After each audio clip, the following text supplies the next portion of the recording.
stop for a minute, count our blessings one by one. We should never be disloyal, but stand up and keep strong. My Jamaica is a beautiful island. She is the crown of the Nationwide 90 FM, continuing the tradition of fair, fearless, and factual reporting. You're listening to Nationwide 90 FM. The time is 12 noon. It's credible and factual. The World at Noon on Nationwide 90 FM. Good afternoon, I'm Andrew Cannon. Coming up in the news at noon for this Independence Day, Thursday, August 6, 2026, leaders reflect on Jamaica's resolve to rebuild in the aftermath of Hurricane Melissa in Independence Day messages. Public passenger vehicle PPV operators could soon benefit from discounted toll rates on the Jamaica North-South Highway. Expansion of the Maypen Hospital in Clarendon is progressing on schedule, according to Health and Wellness Minister Dr. Christopher Tufton.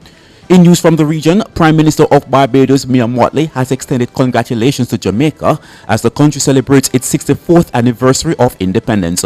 On the international scene, Trump denies U.S. weapons shortage and says information leakers being hunted down. And in sport, England recalled Pope and Lawrence for Pakistan tests. The details after this.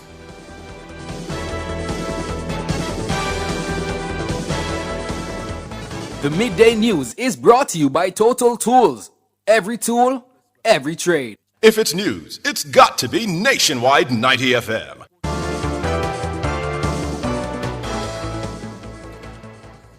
Governor General His Excellency Sir Patrick Allen is encouraging Jamaicans at home and across the diaspora to remain united, compassionate, and committed to excellence. In his Independence Day message, the Governor General reflects on the country's resilience following Hurricane Melissa.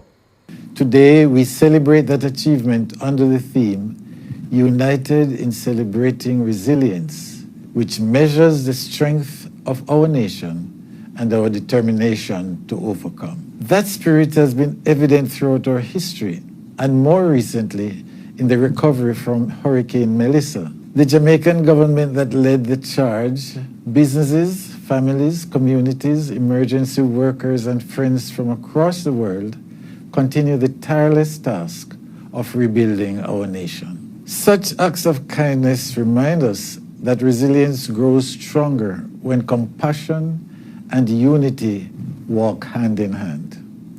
Governor General Sir Patrick Allen. Meanwhile, in his Independence Day message, Prime Minister Dr. Andrew Holness says Hurricane Melissa has tested the resilience of the Jamaican people. He notes, however, that the resolve of the Jamaican people to rebuild was not broken and the will to overcome adversities has not faltered. Our history has never been easy. We have endured disasters, both natural and man-made, yet the Jamaican people have never surrendered to circumstances. We work, we rebuild, we protect our families, we lift our communities, and we rise again. Now that spirit has been tested once more by Hurricane Melissa.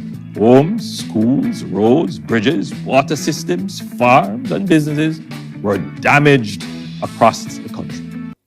Prime Minister Dr. Andrew Holness and the leader of the opposition, Mark Goulding, is saluting the accomplishments of the country that have been recognized and celebrated on the international scene. The historic events of August 6, 1962, embodied a bold declaration that Jamaicans possess the talent, the wisdom, and the determination to govern ourselves and to shape our own future. As we celebrate this anniversary, we can take immense pride in what Jamaica has achieved. Though small in size, our influence on the world has been extraordinary. Our musical artists have transformed global culture, and our creative industries are among the most influential in the world. Our athletes have redefined performance at the international level. Opposition leader Mark Goulding. There is word this afternoon that public passenger vehicle PPV operators could soon benefit from discounted toll rates on the Jamaica North-South Highway. The disclosure has come from President of the Transport Operators Development Sustainable Services, Todd Edgerton Newman. This as discussions continue with the highway operator on a proposed e-pass concession.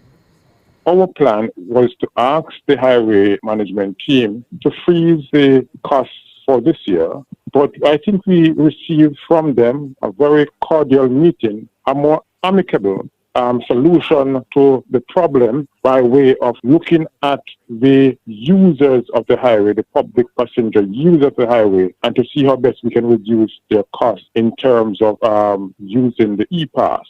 And of course, right now we are getting a 5% discount after Monday's meeting. We are supposed to be collecting packages, collect the tags we can hand it out, or they can set up days that we go to the booth and collect those tags from the operators of the highway, and we hand them to our members, and they will now use the toll and get a reduction. The talks follow a meeting on Monday. It comes in response to the recent toll increases on the North-South Highway, which took effect on August 3, and the East-West Highway, where new rates came into effect on August 1. PPV operators have argued that their higher toll charges, coupled with rising fuel costs, are placing additional financial pressure on the sector. Newman says operators who use the highways more frequently could also qualify for higher discounts under the proposed arrangement. He notes that discussions are continuing, with the details of the agreement still being finalized. If you are a PPV operator, only travel one time to Ocho and back, then you have a 5% discount. But if you travel, let's say 10 times or 20 times to the week, like that, you know, some of our men travel twice per day, and sometimes 3 times a day to Ocho and back to Spanish Town. So they will have a further discount. Frequent users of the highway, PPV users of the highway, will get more discount. So the more you use the highway, the more discount you get from them. Because what they're waiting on is some sort of, they want to know how many persons how many PPV operators using the highway now. And at the end of 3 months, they could tell us how much more we can receive these operators use it more frequently. Egerton Newman, president of TODS. Meanwhile, the TODS boss says the discussions are the result of collective action by PPV operators. He says if private commuters want similar relief from increased rates, they too should agitate for it. We believe that if we champion the cause for reduction in toll fee, for free passes, e-tags, we should get it, and it should not be given to persons who don't champion the cause. We champion the cause for 41,000 PPV. So the private operators who use the toll need to champion their cause. We're not going to champion the cause for somebody else.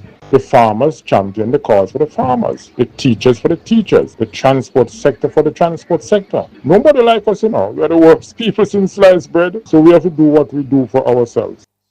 He argues that private communities continue to benefit from the advocacy of PPV operators. What is always happening is that the transport sector is always championing the cause for what they need. And the private operators always benefit from that. It's like the traffic ticket saga we're having. The transport sector will always go on a limb to ensure that changes are made, to ensure that we visited the Road Traffic Act. And when we look at what happened in the national arena, the majority of the people were private operators. Egerton Newman, president of TODS. Expansion of the Maypen Hospital in Clarendon is progressing on schedule and is expected to significantly enhance healthcare delivery in the parish and neighbouring ones once completed next year. That's the word from Health and Wellness Minister Dr. Christopher Tufton. He was providing an update following a high-level tour of the facility on Wednesday, August 5. Dr. Tufton said the approximately 10,000 square foot expansion project is advancing smoothly and will provide additional clinical space, specialty services and increased bed capacity to better serve residents. He explained that the new facility will feature additional consultation rooms, expanded laboratory services, digital X-ray and mammography services, as well as a minor operating theatre capable of performing day surgeries. He noted that relocating some services to the new building will free up space in the main hospital, allowing the institution's bed capacity to increase from approximately 155 to about 200 beds. The minister added that the expansion will also require more than 180 additional personnel, including doctors, nurses, specialists, administrators, and support staff, further strengthening healthcare delivery across the parish. Describing the project as part of the government's wider transformation of Jamaica's health infrastructure, Dr. Tufton said major hospital and health center developments are underway across the island.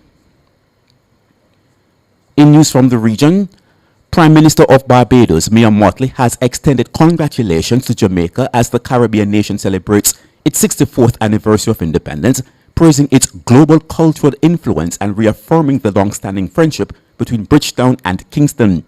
In a message shared on Thursday, Motley conveyed greetings on behalf of the government and people of Barbados, as well as in her personal capacity to Jamaicans at home and abroad.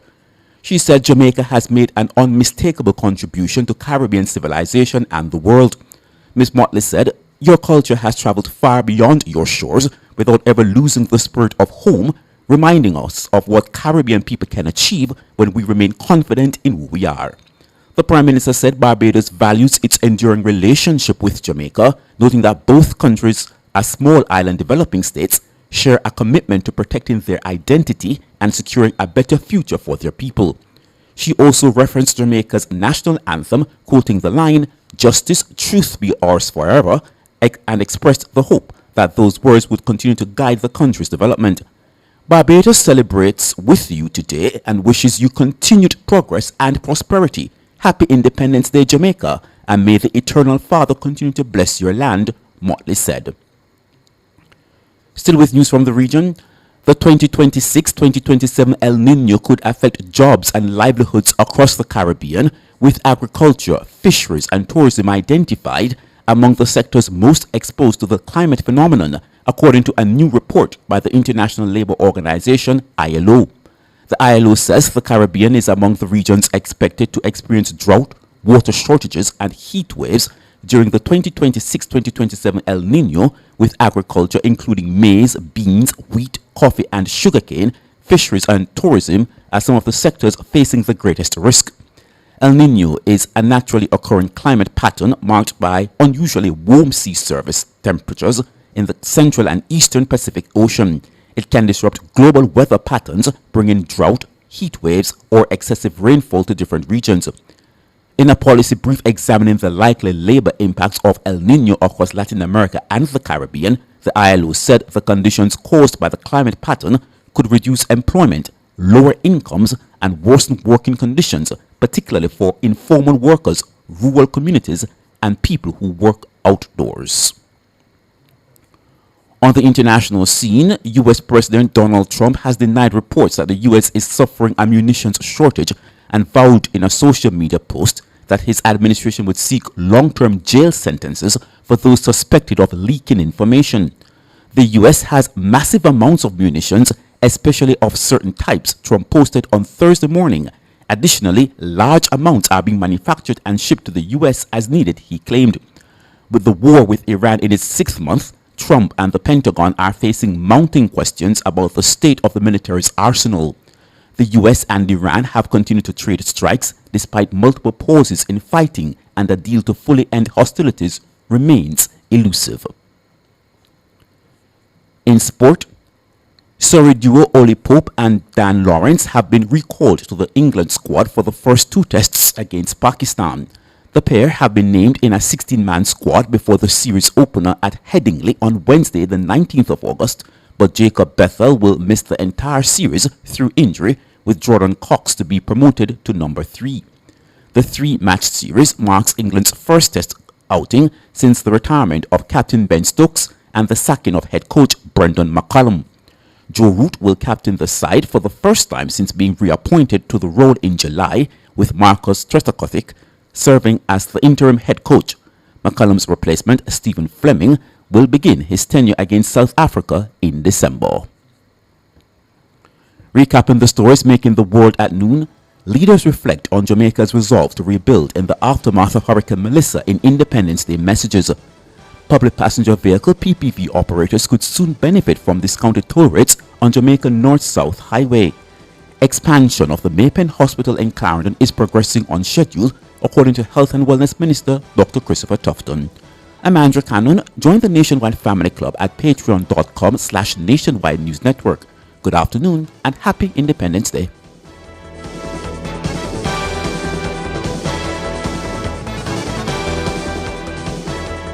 The Midday News was brought to you by Total Tools.